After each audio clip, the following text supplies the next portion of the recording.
আসসালামু আলাইকুম ওয়া রাহমাতুল্লাহি ওয়া বারাকাতুহু। সম্মানিত দ্বীনী ভাই বন্ধু সকল, আজকের প্রশ্ন হলো, কোনো রোজাদার যদি কারো বাড়িতে যদি ইফতার করে বা কারো ইফতারি দিয়ে ইফতার করে, তবে সেই রোজাদারের সওয়াবের মাঝে কোনো কমি হবে নাকি? আজকের দিন পর্যন্ত অনেক ব্যক্তিকে এই কথা বলতে শোনা যায় যে সারাদিন কষ্ট করে রোজা রাখে, তোমার ইফতার দিয়ে ইফতার করে বা তোমার বাড়িতে ইফতার করে আমার কষ্টের সোয়াবখানি তোমাকে কেন দিব? এই কথা যদিও বলা হয়, কিন্তু এই কথাটা বলা সঠিক নয়। চলেন আমরা দেখি রাসূলুল্লাহ সাল্লাল্লাহু আলাইহি ওয়াসাল্লাম এই সম্পর্কে কি বলে। সুনানে তিরমিজির মাঝে 648 নম্বর হাদিসে হযরত যায়েদ বিন খালিদ আল জুহনি রাদিয়াল্লাহু আনহু থেকে বর্ণিত, তিনি বলেন রাসূলুল্লাহ সাল্লাল্লাহু আলাইহি সাল্লাম বলেছেন, মান ফাত্তারা সাইমান কানা লাহু মিসলু আজরিহি।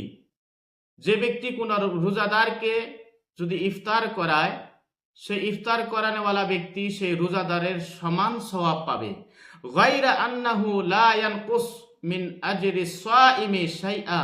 সেই রোজাদারের সওয়াবের মাঝে কোনো ধরনের ত্রুটি কমি হবে না। এই হাদিসের দ্বারা স্পষ্ট বোঝা যায় যে কোনো রোজাদার যদি কারো বাড়িতে ইফতার করে, তবে সেই রোজাদারের সওয়াবের মাঝে কোনো ধরনের ত্রুটি হবে না, কমি হবে না। রোজাদার তার সওয়াব পরিপূর্ণ আলাদা পাবে, ইফতার করানোওয়ালা তার সওয়াব পরিপূর্ণ আলাদা পাবে। আল্লাহ রাব্বুল আলামিনের কাছে সওয়াবের তো কমি নাই।